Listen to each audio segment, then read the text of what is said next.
Hi ಎಲ್ರಿಗೂ ನಮಸ್ಕಾರ. Share market in Kannada ಚಾನೆಲ್ಗೆ ನಿಮಗೆ ಏಪ್ರಿಲ್ 10ರ ಮಾರ್ಕೆಟ್ ಅಪ್ಡೇಟ್ನ ಅಬ್ಸರ್ವ್ ಮಾಡೋದಾದರೆ ಮತ್ತೆ ಇವತ್ತು ಪಾಸಿಟಿವ್ ಸೆಂಟಿಮೆಂಟ್ ಮಾರ್ಕೆಟ್ನಲ್ಲಿ ನೋಡೋದಕ್ಕೆ ಸಿಕ್ಕಿದೆ. ನಿನ್ನೆ ಸ್ವಲ್ಪ ಮಟ್ಟಿಗೆ ವೀಕ್ನೆಸ್ ಮಾರ್ಕೆಟ್ನಲ್ಲಿ ನೋಡೋದಕ್ಕೆ ಸಿಕ್ಕಿತ್ತು. ಬಟ್ ಒಳ್ಳೆ ಒಂದು ಮೊಮೆಂಟಮ್ ಇವತ್ತು ಕಾಣಿಸಿದೆ. ನಿಫ್ಟಿ 275 ಪಾಯಿಂಟ್ಗಳಷ್ಟು ಗೇನ್ ಆಯಿತು. 1%ಗೂ ಹೆಚ್ಚಿನ ಅಪ್ಸೈಡ್ ನಿಫ್ಟಿಯಲ್ಲಿ ನೋಡೋದಕ್ಕೆ ಸಿಕ್ಕಿದೆ. ಸೆನ್ಸೆಕ್ಸ್ ಕೂಡ 1.2%ನಷ್ಟು ಇವತ್ತು ಗೇನ್ ಆಯಿತು.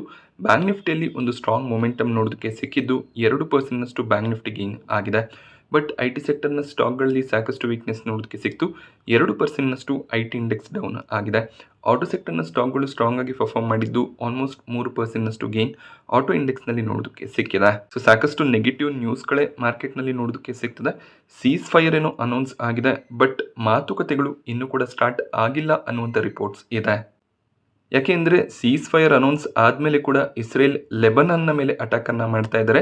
ಈ ಒಂದು ಸೀಸ್ ಫೈರ್ಗೂ ಲೆಬನನ್ನ ಮೇಲೆ ಅಟ್ಯಾಕ್ ಮಾಡೋದಕ್ಕೂ ಯಾವುದೇ ಸಂಬಂಧ ಇಲ್ಲ ಅಂತ ಇಸ್ರೇಲ್ ಸ್ಟೇಟ್ಮೆಂಟನ್ನು ಕೊಟ್ಟಿದ್ದಾರೆ. ಅಂದರೆ ಅವರು ಟೆರರಿಸ್ಟ್ ಆರ್ಗನೈಸೇಷನ್ಸ್ಗಳನ್ನು ಅಟ್ಯಾಕ್ ಮಾಡ್ತಿದ್ದೀವಿ, ಯಾವುದೇ ರೀತಿಯಲ್ಲಿ ಸಿವಿಲಿಯನ್ಸ್ಗಳನ್ನು ಟಾರ್ಗೆಟ್ ಮಾಡ್ತಿಲ್ಲ ಅಂತ ಹೇಳಿದ್ದಾರೆ. ಹಾಗೆ ಅಮೆರಿಕ ಕೂಡ ಇದಕ್ಕೆ ಕ್ಲಾರಿಫಿಕೇಶನ್ಸನ್ನು ಕೊಟ್ಟಿದೆ. ಹೌತಿ, ಅಮಾಜ್ ಈ ರೀತಿಯ ರೆಬೆಲ್ಸ್ಗಳ ಮೇಲೆ ಟಾರ್ಗೆಟ್ ಆಗ್ತದೆ. ಸೊ ಲೆಬನನ್ನ ಸಿವಿಲಿಯನ್ಸ್ ಅಥವಾ ಇರಾನ್ನ ಸಿವಿಲಿಯನ್ಸ್ನ ಮೇಲೆ ಯಾವುದೇ ರೀತಿಯ ಅಟ್ಯಾಕ್ ಆಗ್ತಿಲ್ಲ ಅಂತ ಹೇಳಿದ್ದಾರೆ. ಹಾಗೆ ಲೆಬನನ್ ಕೂಡ ಇಸ್ರೇಲ್ನ ಮೇಲೆ ಇವತ್ತು ಅಟ್ಯಾಕನ್ನು ಮಾಡಿದ್ದಾರೆ. ಸೊ ಈ ಒಂದು ಅಟ್ಯಾಕ್ಸ್ ಸ್ಟಾಪ್ ಆಗುವವರೆಗೂ ನಾವು ಯಾವುದೇ ರೀತಿಯ ಮಾತುಕತೆಗೆ ಬರೋದಿಲ್ಲ ಅಂತ ಸೊ ಇರಾನ್ನ ಫಾರಿನ್ ಮಿನಿಸ್ಟ್ರಿ ಸ್ಪೋಕ್ಸ್ ಪರ್ಸನ್ ಒಂದು ಸ್ಟೇಟ್ಮೆಂಟನ್ನು ಕೊಟ್ಟಿದ್ದಾರೆ. ಇಸ್ಲಾಮಾಬಾದ್ನಲ್ಲಿ ಇವತ್ತಿಂದ ಮಾತುಕತೆ ಸ್ಟಾರ್ಟ್ ಆಗಬೇಕಾಗಿತ್ತು, ಬಟ್ ಇನ್ನೂ ಕೂಡ ಇರಾನ್ ಒಫಿಷಿಯಲ್ಸ್ ಅಲ್ಲಿಗೆ ಬಂದಿಲ್ಲ ಅನ್ನುವಂಥ ರಿಪೋರ್ಟ್ ಇದೆ. ಸೊ ಅಕಸ್ಮಾತ್ 2 ವಾರಗಳಲ್ಲಿ ಒಂದು ಫೈನಲ್ ಡಿಸಿಷನ್ ಆಗಲಿಲ್ಲ ಅಂದರೆ ಮತ್ತೆ ಮಾರ್ಕೆಟ್ನಲ್ಲಿ ವೀಕ್ನೆಸ್ ಬರುವಂಥ ರಿಸ್ಕ್ ಇದ್ದೇ ಇರುತ್ತೆ. ನಿಫ್ಟಿಯ ಟಾಪ್ ಗೇನರ್ಸ್ ಮತ್ತು ಲೂಸರ್ಸನ್ನು ಅಬ್ಸರ್ವ್ ಮಾಡಿದಾಗ ಏಷ್ಯನ್ ಪೇಂಟ್ಸ್ ಇವತ್ತು ಟಾಪ್ ಗೇನರ್ ಆಗಿತ್ತು. 4%ನ ಜಂಪ್ ಸ್ಟಾಕ್ ಪ್ರೈಸ್ನಲ್ಲಿ ನೋಡೋದಕ್ಕೆ ಸಿಕ್ಕಿದೆ. ಕ್ರೂಡ್ ಪ್ರೈಸಸ್ ಫಾಲ್ ಆಗಿರೋದು ಖಂಡಿತವಾಗ್ಲೂ ಏಷ್ಯನ್ ಪೇಂಟ್ಸ್ಗೆ ಪಾಸಿಟಿವ್ ಆಗುತ್ತೆ. ಹಾಗೆ ಮಾರ್ಕೆಟ್ ಪಾಸಿಟಿವ್ ಇದ್ದಿದ್ದರಿಂದ ಒಳ್ಳೆಯ ಒಂದು ಬೈಯಿಂಗ್ ಎಮರ್ಜ್ ಆಗಿದೆ. ಇವತ್ತು ಆಟೋ ಸೆಕ್ಟರ್ನ ಸ್ಟಾಕ್ಗಳು ಕೂಡ ಸ್ಟ್ರಾಂಗ್ ಆಗಿ ಪರ್ಫಾರ್ಮ್ ಮಾಡಿದೆ. ಐಷರ್ ಮೋಟಾರ್ಸ್ 4% ಗೇನ್ ಆಯಿತು.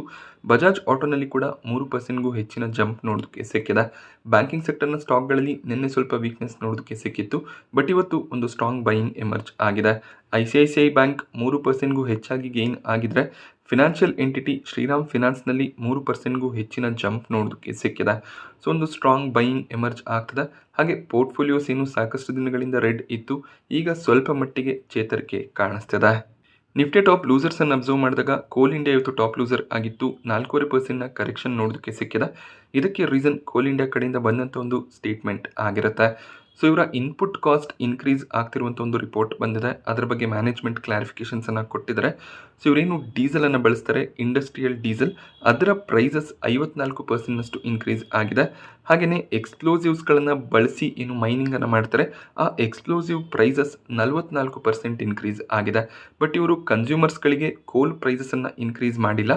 ಇದರಿಂದ ಕಂಪನಿಯ ಡಿಮ್ಯಾಂಡ್ ಸ್ಟ್ರಾಂಗ್ ಆಗಿದ್ದು ಒಂದು ಸ್ಟ್ರಾಂಗ್ ರೆವೆನ್ಯೂ ಅರ್ನಿಂಗ್ ಪಾಸಿಬಿಲಿಟಿ ಇದ್ದರೂ ಕೂಡ ಇನ್ಪುಟ್ ಕಾಸ್ಟ್ ಇನ್ಕ್ರೀಸ್ ಆಗ್ತಿರೋದ್ರಿಂದ ಇವರ ಎಕ್ಸ್ಪೆನ್ಸಸ್ ಖರ್ಚು ವೆಚ್ಚ ಇನ್ಕ್ರೀಸ್ ಆಗುತ್ತೆ.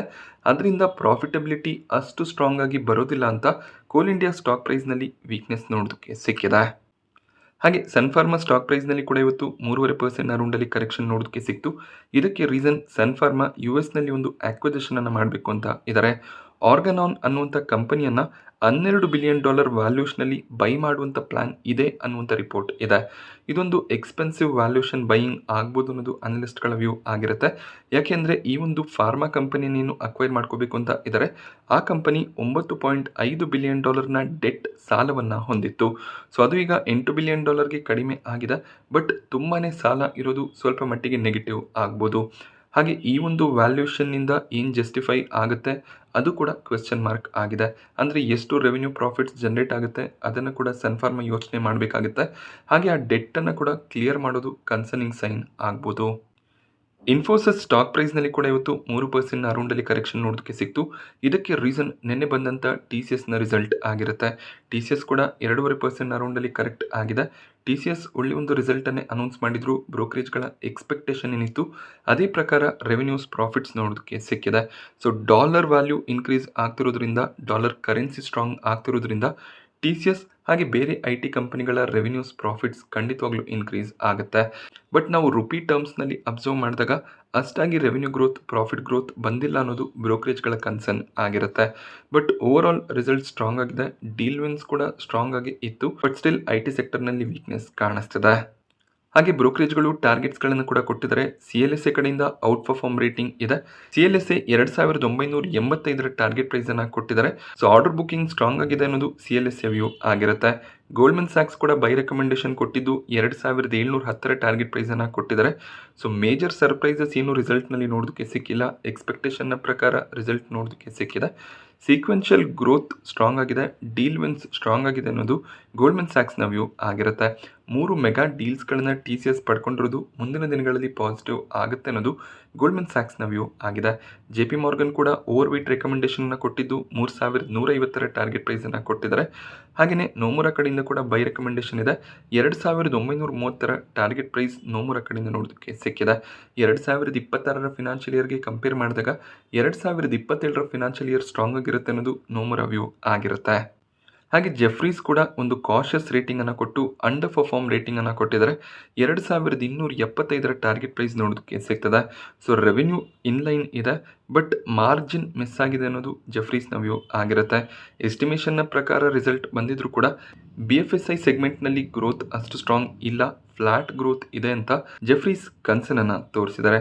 ಸೊ ಕೆಲವು ಬ್ರೋಕರೇಜ್ಗಳ ಕಡೆಯಿಂದ ಒಳ್ಳೆ ಒಂದು ಟಾರ್ಗೆಟ್ಸ್ ಬಂದಿದೆ, ಕೆಲವು ಬ್ರೋಕರೇಜ್ಗಳು ಟಾರ್ಗೆಟ್ಸ್ ಅನ್ನು ಕಟ್ ಮಾಡಿದ್ದಾರೆ. ಸೊ TCS ಈಗ 2500 ಅರೌಂಡಲ್ಲಿ ಟ್ರೇಡ್ ಆಗ್ತದೆ. ಸಾಕಷ್ಟು ಬ್ರೋಕರೇಜ್ಗಳು 3000 ಆವ್ರೇಜ್ನ ಅರೌಂಡಲ್ಲಿ ಟಾರ್ಗೆಟ್ಸ್ ಅನ್ನು ಕೊಟ್ಟಿದ್ದಾರೆ. ಜೆಫ್ರೀಸ್ 2200 ಟಾರ್ಗೆಟ್ ಅನ್ನು ಕೊಟ್ಟಿದ್ದಾರೆ. ಅಂದರೆ ಈ ಪ್ರೈಸ್ನಿಂದ ಇನ್ನೂ ಕರೆಕ್ಷನ್ ಬರುತ್ತೆ ಅನ್ನೋದು ಜೆಫ್ರೀಸ್ನ ವ್ಯೂ ಆಗಿರುತ್ತೆ. ಸೊ ಈ ವಾರ ಮುಂದಿನ ವಾರದಲ್ಲಿ ಇನ್ನೂ ಸಾಕಷ್ಟು IT ಕಂಪನಿಗಳ ರಿಸಲ್ಟ್ಸ್ ಬರುತ್ತೆ. ಆ ರಿಸಲ್ಟ್ಸ್ ಕೂಡ ಇದೇ ರೀತಿಯಲ್ಲಿ ಮಿಕ್ಸ್ಡ್ ಬ್ಯಾಗ್ ರಿಸಲ್ಟ್ಸ್ ಆಗಿರುವಂಥ ಚಾನ್ಸಸ್ ಇರುತ್ತೆ. ಆದ್ದರಿಂದ IT ಸೆಕ್ಟರ್ನ ಸ್ಟಾಕ್ಗಳಲ್ಲಿ ವೀಕ್ನೆಸ್ ಬಂದಿದೆ. ಟೆಕ್ ಮಹೀಂದ್ರ ಕೂಡ ಇವತ್ತು 1.5% ಅರೌಂಡಲ್ಲಿ ಕರೆಕ್ಟ್ ಆಯಿತು. ಬಟ್ ವಿಪ್ರೋನಲ್ಲಿ ಒಳ್ಳೆ ಒಂದು ಪಾಸಿಟಿವ್ ಟ್ರೇಡಿಂಗ್ ಇವತ್ತು ನೋಡೋದಕ್ಕೆ ಸಿಕ್ಕಿದೆ. ಸ್ಟಾಕ್ ಬೆಳಿಗ್ಗೆ ಸ್ಟ್ರಾಂಗ್ ಆಗಿ ಓಪನ್ ಆಗಿತ್ತು, ಅದಾದಮೇಲೆ ಸ್ವಲ್ಪ ಸೆಲ್ಲಿಂಗ್ ಪ್ರೆಷರ್ ಬಂದರೂ ಕೂಡ ಪಾಸಿಟಿವ್ ಆಗಿ ಕ್ಲೋಸಿಂಗ್ ಅನ್ನು ಕೊಟ್ಟಿದೆ. ಇದಕ್ಕೆ ರೀಸನ್ ಏಪ್ರಿಲ್ 16ಕ್ಕೆ ಕಂಪನಿ ಬೈಬ್ಯಾಕ್ ಅನ್ನು ಅನೌನ್ಸ್ ಮಾಡುವಂಥ ಚಾನ್ಸಸ್ ಇದೆ.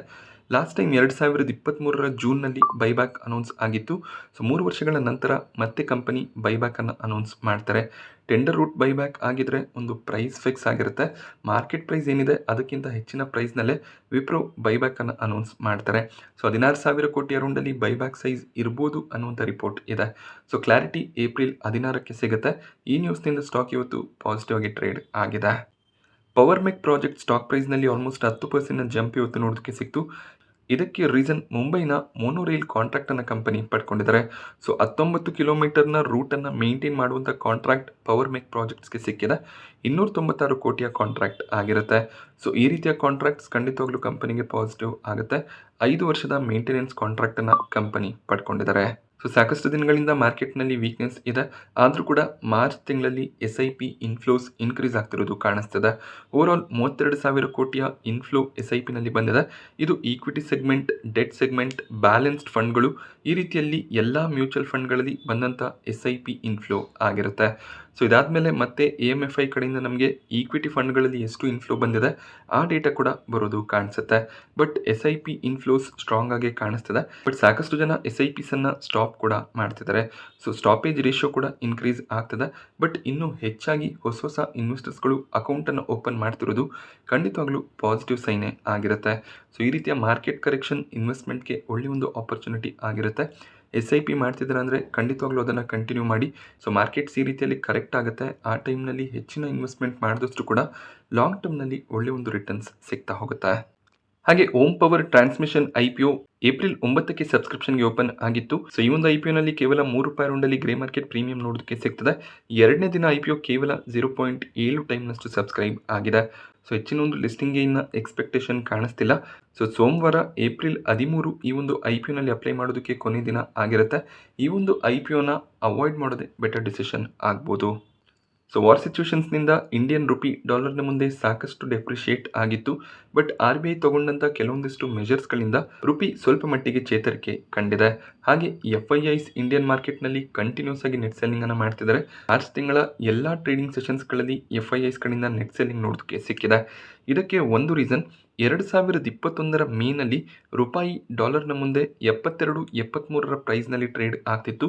ಅದು ಈಗ ₹93ಗೆ ಹೋಗಿದೆ. ಸೊ ಇದರಿಂದ ಏನಾಗ್ತಿದೆ, FIIs 2021ರಿಂದ ಇಂಡಿಯನ್ ಮಾರ್ಕೆಟ್ನಿಂದ ಯಾವುದೇ ರೀತಿಯ ಹೆಚ್ಚಿನ ರಿಟರ್ನ್ಸನ್ನು ಪಡ್ಕೊಳ್ಳೋದಕ್ಕೆ ಸಾಧ್ಯ ಆಗ್ತಿಲ್ಲ. ಯಾಕೆಂದರೆ ಅವರು ಡಾಲರ್ನಲ್ಲಿ ಇನ್ವೆಸ್ಟ್ಮೆಂಟನ್ನು ಮಾಡ್ತಾರೆ. ಯಾವಾಗ ಡಾಲರ್ನ ವ್ಯಾಲ್ಯೂ ಇನ್ಕ್ರೀಸ್ ಆಗ್ತಾ ಹೋಗುತ್ತೆ, ರೂಪಾಯಿ ಕುಸಿತಾ ಹೋಗುತ್ತೆ, ಅವ್ರಿಗೆ ರಿಟರ್ನ್ಸ್ ಅಷ್ಟಾಗಿ ಸಿಗೋದಿಲ್ಲ. ಆದ್ದರಿಂದ ಹೆಚ್ಚಿನ ಒಂದು ಔಟ್ಫ್ಲೋ FIIs ಕಡೆಯಿಂದ ನೋಡೋದಕ್ಕೆ ಸಿಗ್ತದೆ. ರೂಪಾಯಿ ಸ್ಟ್ರಾಂಗ್ ಆಗಬೇಕಾಗುತ್ತೆ. ರುಪಿ ಸ್ಟ್ರಾಂಗ್ ಆದಾಗ FIIs ಮತ್ತೆ ಇಂಡಿಯನ್ ಮಾರ್ಕೆಟ್ನಲ್ಲಿ ಇನ್ವೆಸ್ಟ್ ಮಾಡ್ತಾರೆ. ಸೊ ನಾವು ರೂಪಾಯಿಯಲ್ಲಿ ಇನ್ವೆಸ್ಟ್ ಮಾಡ್ತಿರೋದ್ರಿಂದ 2024ರಿಂದ ಅಂದರೆ ಆಲ್ಮೋಸ್ಟ್ 2 ವರ್ಷದಿಂದ ರಿಟರ್ನ್ಸ್ ಕಾಣಿಸ್ತಿಲ್ಲ. ಬಟ್ FIIsಗಳಿಗೆ 2021-22ರ ವರ್ಷದಿಂದನೇ ಅಷ್ಟಾಗಿ ರಿಟರ್ನ್ಸ್ ಇಂಡಿಯನ್ ಮಾರ್ಕೆಟ್ನಲ್ಲಿ ಸಿಗ್ತಿಲ್ಲ. ಬಟ್ ಅವರೇನು ಕೋವಿಡ್ ಸಂದರ್ಭದಲ್ಲಿ ಇನ್ವೆಸ್ಟ್ಮೆಂಟನ್ನು ಮಾಡಿದ್ರು, ಅದರಿಂದ ಒಳ್ಳೆಯ ಒಂದು ಪ್ರಾಫಿಟ್ಸನ್ನು ತೊಗೊಂಡಿದ್ದಾರೆ. ನಾನಿವತ್ತು ನಿಮಗೆ ಮಾರ್ಕೆಟ್ನ ಬಗ್ಗೆ ಪ್ರೊವೈಡ್ ಮಾಡಿದಂಥ ಇನ್ಫಾರ್ಮೇಷನ್ ಇಷ್ಟ ಆದರೆ ವಿಡಿಯೋನ ಲೈಕ್ ಮಾಡಿ. ಹಾಗೆ ಇದೇ ರೀತಿಯ ಮಾರ್ಕೆಟ್ ಅಪ್ಡೇಟ್ಸ್ಗಳಿಗೆ ಚಾನಲ್ನ ಸಬ್ಸ್ಕ್ರೈಬ್ ಮಾಡ್ಕೊಳ್ಳಿ. Thank you friends.